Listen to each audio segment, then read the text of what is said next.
샬롬 샬롬 샬롬 샬롬 샬롬. 하나님 사랑합니다. 여러분 주 안에서 사랑합니다. 마태복음 25장 31절에서 46절.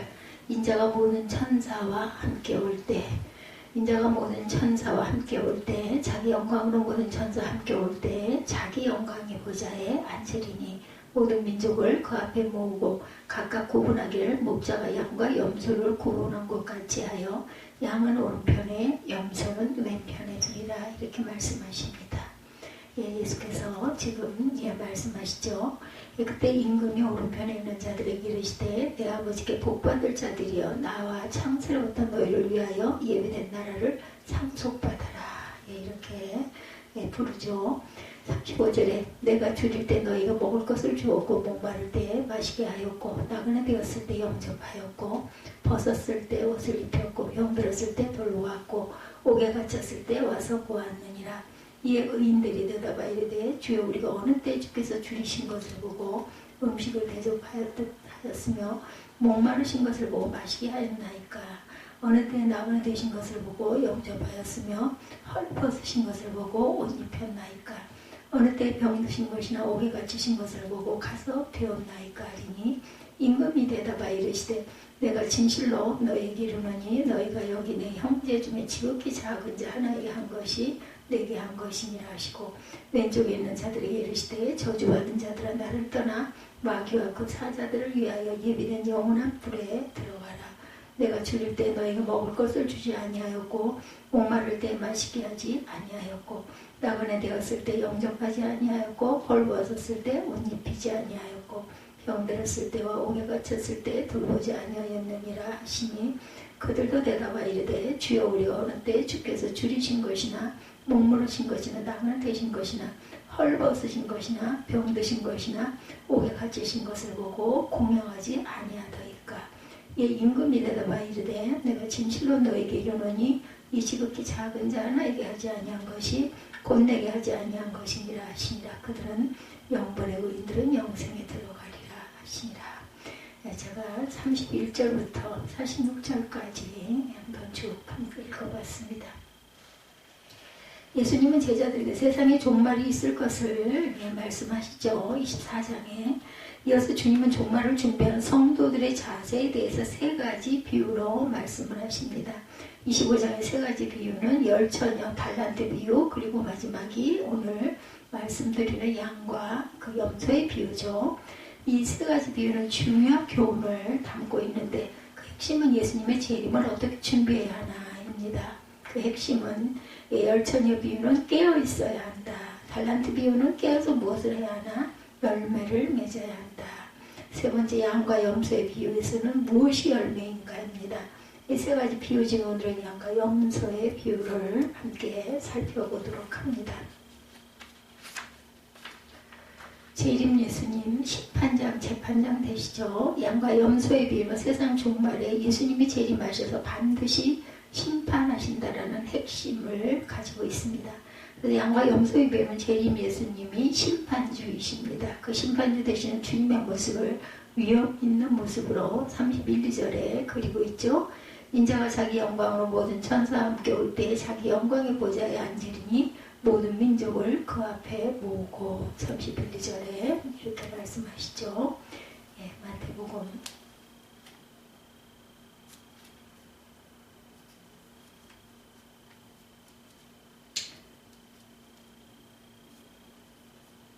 '모든 민족을 그 앞에 모으고 각각 구분하기를 목자가 양과 염소를 구분하는 것 같이 하여 양은 오른편에 염소는 왼편에 두리라.' 이렇게 말씀하십니다. 예수님이 베들레헴에 처음 오실 때 초라한 모습으로 오셨어요. 가난한 요셉 가정의 한 아기로 오셨습니다. 그리고 뭘로 오셨죠? 영광된 모습을 감추고 오셨습니다. 이제 재림 예수로 오실 때는 영광의 모습으로 오신다. 그리고 모든 천사들을 거느리고 오십니다. 예수님의 원래 모습은 영광 자체이시죠. 요한계시록을 보면 제자 요한이 예수님의 영광된 모습을 보고 죽은 자같이 되었다 이렇게 기록되어 있어요. 계시록 1장 17절에 내가 볼 때 그 발 앞에 엎드러져 죽은 자같이 되매 사도 요한은 영광된 주님 모습 앞에 저절로 엎드려져서 죽은 자같이 되고 말았다는 거죠. 더구나 재림 예수님은 하늘의 천사들을 모두 대동하고 오셔서 영광의 보좌에 앉으십니다. 얼마나 어마어마한 장면인지 모르죠. 하늘의 천사들이 몇 명이나 될까 자세히 알 수가 없죠. 그러나 주님이 말씀하신 것을 통해서 유추해서 보면 마태복음 26장 53절에 너는 내가 내 아버지께 구하여 지금 12군단 더 되는 천사를 보내게 할 수 없는 줄로 아느냐 이렇게 말씀하고 있어요. 로마 1개 군단은 6,000명입니다.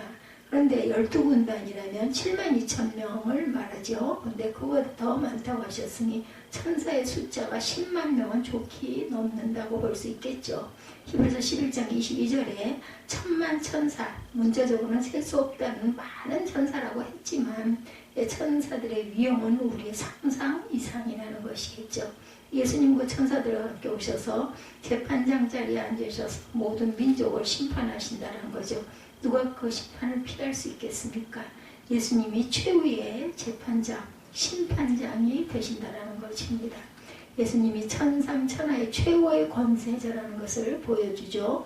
주님의 마지막 심판 전까지는 이 세상 모순이 많고 악이 승리하는 것처럼 보일 수 있다는 것을 또한 가르칩니다. 예수님이 마지막 심판 때에는 악은 반드시 심판을 받는다. 그러므로 성도는 끝까지 인내해야 한다는 것입니다. 세 번째, 사람이 재판장 노릇을 절대로 해서는 또한 안 된다는 것을 주제하죠. 마지막 재판정에서 우리는 주님의 판결의 모든 것을 맡겨야 합니다. 그 전에 내가 주제넘게 재판장 노릇을 해서는 안 된다. 어떤 분이 상담을 하면서 말합니다. 제가 옛날에 못된 짓을 많이 했습니다. 이 죄가 용서가 될까요? 예, 이렇게 묻더라죠. 주님은 어떤 죄도 회개하면 다 용서해 주십니다. 저는 주님의 약속이죠. 또한 그러자 그분이 성경에 성령 회방죄는 사함을 받지 못한다고 하던데요. 그래서 성령을 회방하지 않았는지 또한 예수님께서 판단하시겠죠. 예, 앞서서 재판장이 나 자신이 되어서 용서받지 못한다 함부로 결정할 것은 또한 아닙니다. 그것은 재판장 되시는 예수님을 어떤 무시하는 건방진 태도이기도 하다는 거죠. 가만히 보면 우리가 재판장 행세를 할 때가 너무나 많습니다. 사람에 관해서 물론이고 자기 자신에 관해서도 예, 이분 상담으로 오신 이분처럼 자신을 또한 재판하기도 합니다. 예, 그것은 내가 재판장 되려는 그 태도는 잘못된 거죠. 예, 정말 저 사람은 글렀어 부재불능이야 또 이래서도 안 되는 것. 우리는 재판장 되시는 주님의 판결하기까지 사람을 함부로 정죄하지 말아야 하고 함부로 또한 전도 또한 포기해서는 안 된다는 것. 나에게 중요한 죄가 있다고 내 삶을 함부로 절대로 포기하지 말아야 합니다. 최종 판결자는 예수 그리스도 주님이시죠. 최후의 심판 핵심은 갈라내는 것입니다. 32, 3절에 모든 민족을 앞에 모으고 각각 구분하기를 목자가 양과 염소를 구분한 것 같이 양은 오른쪽에 염소는 왼편에 두리라. 예수님의 목자가 양과 염소를 갈라내는 것에 비유하여 심판을 설명하시죠. 그래서 당시 유대인들은 유목민들 출신이었기 때문에 이 말을 잘 알아듣는다고 그러죠. 유대인들은 양을 방목하여 키웁니다. 방목할 때 양과 염소를 3대1 비율로 섞어서 방목합니다. 이유는 초장을 보호하기 위해서, 풀밭을 보호하기 위해서라고 그러죠. 양은 풀을 보면 뿌리까지 뜯어먹는 습성이 있어서 회파한다고 합니다. 그때 염소를 섞어 놓으면 염소는 다 자란 풀만 뜯어먹는데 양들은 염소 따라 풀을 뜯어먹기 때문에 초장이 보호가 된다네요. 두 번째, 이런 광야에서 양들을 잘 이동시키기 위해서이라고 그래요. 광야에는 비탈길과 바위와 낭떠러지들이 있습니다. 그런데 그런 곳을 지나야 할 때 양들이 지나가지 않으려고 한다고 그래요. 겁이 많아서. 그런 위험한 길에까지 목자가 아무리 앞서서 이끌려고 해도 따라오지를 않습니다. 목자가 화가 나서 재팡이로 때려도 겁에 질려서 조금도 꿈쩍도 하지 않는다고 해요. 그때 염소는 겁이 없는 동물이기 때문에 앞세워 놓으면 목자보다 씩씩하게 골짜기와 비탈길과 바위와 낭떠러지를 오르락내리락 아주 잘 간다고 그래요. 근데 염소가 위험한 길을 먼저 가면 양들은 염소의 모습을 보면서 그 뒤를 따라간다고 그러죠. 낮에는 양과 염소를 같이 방목하다가 밤이 되면 반드시 분리해서 재운다고 합니다. 그 이유는 중동 지역은 일교차가 심해서 낮에는 덥고 밤에는 엄청 춥다고 그러죠. 영하 50도까지 내려가고 낮에는 영상 50도까지 뜨겁다고 그러죠. 양들은 추위에 매우 강하다고 합니다. 반면에 염소는 추위에 약해요. 그래서 염소는 양으로부터 분류하여 따뜻한 곳에서 자게 한다라는 거죠. 이렇게 양과 염소는 같이 들판에서 자라지만 밤에 안식할 때는 반드시 갈라놔야 한다. 이 세상 끝에도 양과 염소를 갈라놓듯이 갈라내는 심판이 있다라는 것이죠. 예수님의 최후 심판자리에 이르기까지 심판의 핵심은 갈라내는 것입니다. 한쪽은 오른편에 한쪽은 왼편에. 그래서 의인들과 악인들을 갈라놓는다. 복받은 자와 저주받는 자를 갈라놓습니다. 그래서 영원한 천국에 들어가고 영원한 지옥불, 영벌에 들어가는 최후의 심판이 반드시 있다. 근데 재판장이신 주님의 최후 판결은 너무나 무섭다는 거죠. 46절에도 보면은 그들은 영벌의 의인들은 영생에 들어가리라 하시니라 말씀합니다. 영원하게 분류를 선언하시죠. 악인들은 지옥불에 10년 100년일 거라가 아니라 영원한 지옥, 영원한 천국, 영원입니다. 이 심판이 무서운 것은 이 판결은 2심 3심도 없고 재심도 없습니다. 형벌을 모범수로 잘 받으려고 감당해주는 그런 법도 없습니다. 한번 판결로 영생과 영벌은 구별이 돼버린다. 이 판결이 다시는 바뀔 수 없는 영원한 판결이라는 것을 우리는 두려워해야 하죠. 양과 염소를 갈라놓는 심판, 이것은 무엇을 가리키고 있는가? 예수님의 마지막 심판 전까지는 섞여 있다는 말이죠. 악인과 의인이 섞여 있다. 그래서 누가 의인인지 누가 악인인지 구분이 안 된다는 것입니다. 지금 이 세상이 그렇죠. 신앙이 있는 사람과 신앙 없는 사람이 잘 구분이 안 됩니다. 믿음 생활하는 것이 별로 유익이 없어 보여요. 오히려 악인들이 더 잘 되는 것 같기도 하죠. 믿음으로 바르게 사는 것은 눈에 뜨이는 복도 없는 것 같습니다. 그래서 신앙생활을 잘하는 것을 오히려 손해보는 것이 아닌가 이런 생각을 하기도 합니다. 그러나 그것은 잘못된 생각이라는 거죠. 이 세상은 아직 심판자리가 아닙니다. 그래서 악과 선이 섞여 있는 것 같고 신앙생활 열심히 하는 것 같은 사람 안 하는 건 별로 차이가 없어 보여요. 그러나 지금 세상은 아직 섞여서 살기 때문이고 그것이 최후의 심판대는 분명히 구별이 될 것이다. 의인과 악인이 구별이 되고 영벌에 들어갈 자, 영생에 들어갈 자가 분명히 반드시 구별이 됩니다. 그때는 믿음으로 사는 것이 얼마나 큰 복인지를 실감하게 되죠. 그러므로 악과 선이 뒤죽박죽으로 섞여 사는 이 세상에서 함부로 믿음을 시시한 것이라고 평가하지 말아야 된다.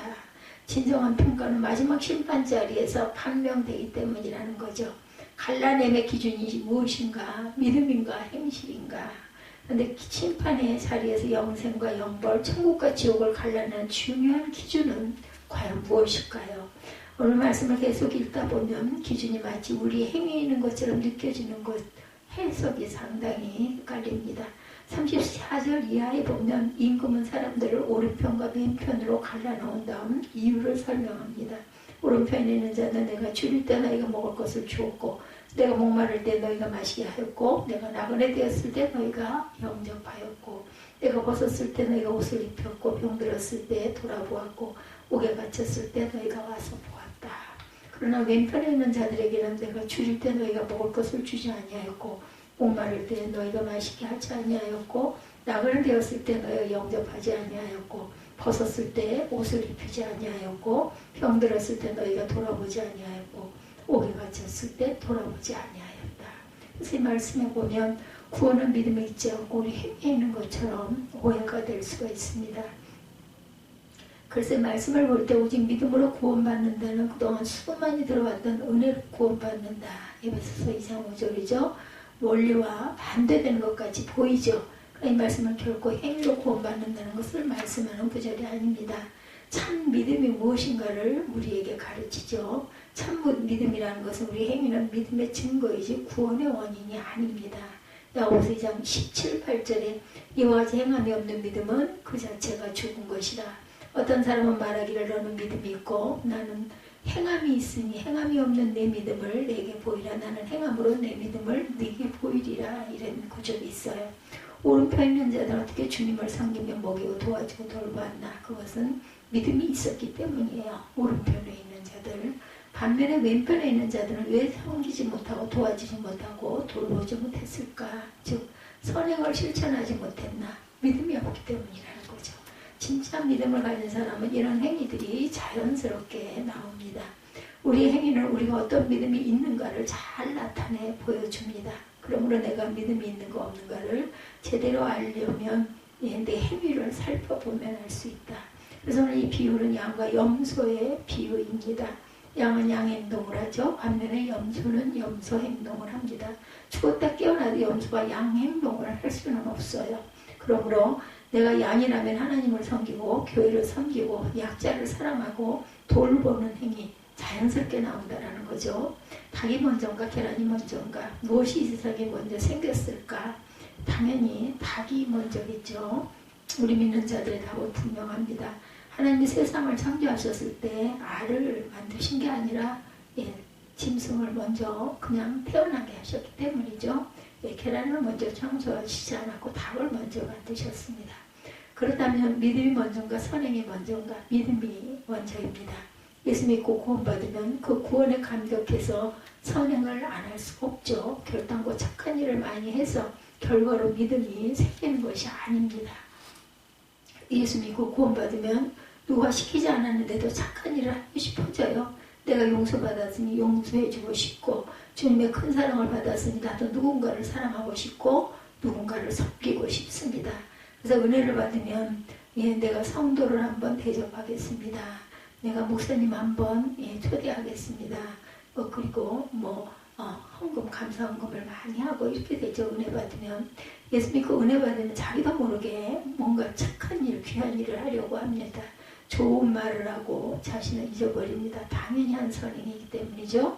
자기도 모르게 선행을 했기 때문에 그렇기 때문에 자기가 한 일을 또한 잊어버릴 수도 있다는 거. 그래서 나중에 예수님이 오셔서 내가 이런 일도 하고 저런 일도 하고 충성했노라 칭찬하니까 내가 언제 그랬습니까? 이렇게 묻죠. 오늘 본문에도 다 잊어버렸다가 주님이 말씀하시니 그때야 자기의 그 선행을 기억해내는 것이 본문의 의인들의 선행의 특징입니다. 저 의인들의 선행은 오른손이 한 것을 왼손이 잊어버리는 선행, 마태복음 6장 3절이죠. 너무 자연스럽기 때문에 쉽게 잊어버리는 선행. 즉 믿음의 선행이란 양이기 때문에 양의 행동이 너무나 당연한 것이죠. 그래서 여러분 행위는 과연 양인가 염소인가, 선행을 당연히 하는가 억지로 하는가. 마태복음 7장 21절에 나더러 주여 주여 하는 자마다 다 천국에 들어갈 것이거든요. 단만 하늘에 계신 내 아버지의 뜻대로 행하는 자라야 들어가리라.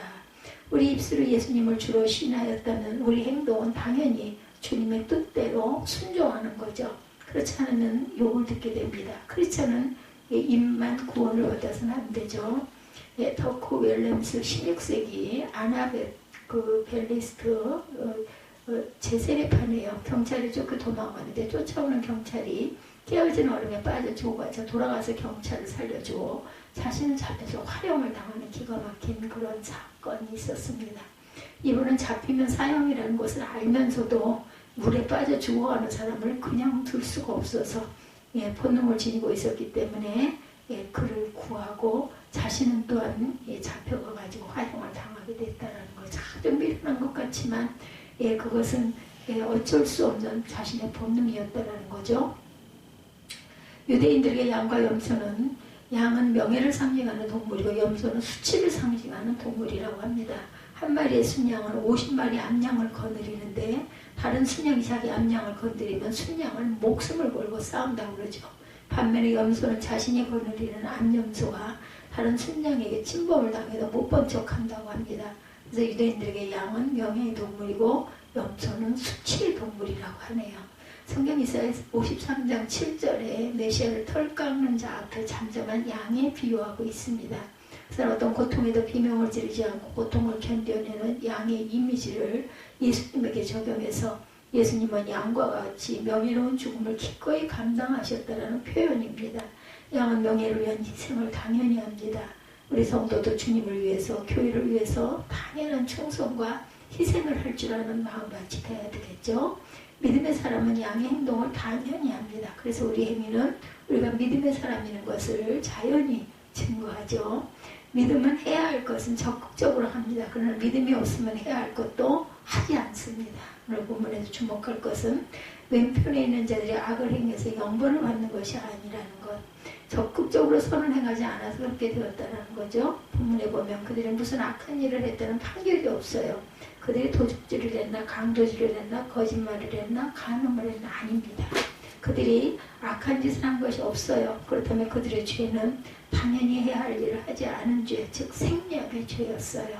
그들의 죄는 먹을 것을 주지 아니한 죄, 마시게 하지 아니한 죄, 영접하지 아니한 죄, 헐벗은 자 옷 입히지 아니한 죄, 약한 자를 돌보지 아니한 죄입니다. 모두 아닙니다. 당연히 할 것을 아니한 것이 바로 그들의 죄였다. 그것은 그들이 믿음이 없다는 증거입니다. 그러므로 내가 도와줄 힘이 있을 때 도와주지 아니하고 베풀 능력이 있을 때 베풀지 아니하고 섬길 시간이 있음에도 섬기지 아니했다면 그것은 하나님 앞에 심판받는 죄라는 것이죠. 그러면 내가 죄만 짓지 않으면 된다는 소극적인 태도로 살아서는 주님의 심판을 면하지 못합니다. 참 믿음은 적극적으로 사랑하고 적극적으로 섬기고 적극적으로 충성하고 봉사해야 되죠. 성도에게는 당연히 해야 할 기도가 있고 당연히 해야 할 전도가 있고 당연히 해야 할 사랑해야 할 사람이 있고 당연히 섬겨야 할 이웃이 있고 충성해야 할 직분이 있고 감당해야 할 사명이 있다는 것. 그것을 하지 않으면 죄가 된다는 것. 자녀는 부모에게 당연히 효도해야 하는 것처럼 국민이라면 당연히 애국자가 되어야 하는 것처럼 성도라면 당연히 선행이 있어야 한다는 거죠. 우리는 생략의 죄를 절대로 범하지 맙시다. 적극적인 행동이 바로 믿음의 사람입니다. 양과 염소의 비유 제가 말씀드렸죠. 재림 예수는 재판장이 되시고 최후의 심판의 핵심은 가려내는 것이고 가려냄의 기준은 믿음인가 행실인가? 믿음이죠. 참 믿음은 무엇일까? 우리의 행위는 믿음의 증거이지 구원의 원인이 아닙니다. 믿음은 해야 할 것은 적극적으로 행합니다. 그러나 믿음이 없으면 해야 할 것도 하지 않는다는 것을 잊지 않는, 그래서 심판 때 마지막 때 우편에 쓰셔서 귀하게 축복으로 영생에 그런 그 선물을 받으시는 저와 여러분이 되시기를 주님의 이름으로 축복합니다.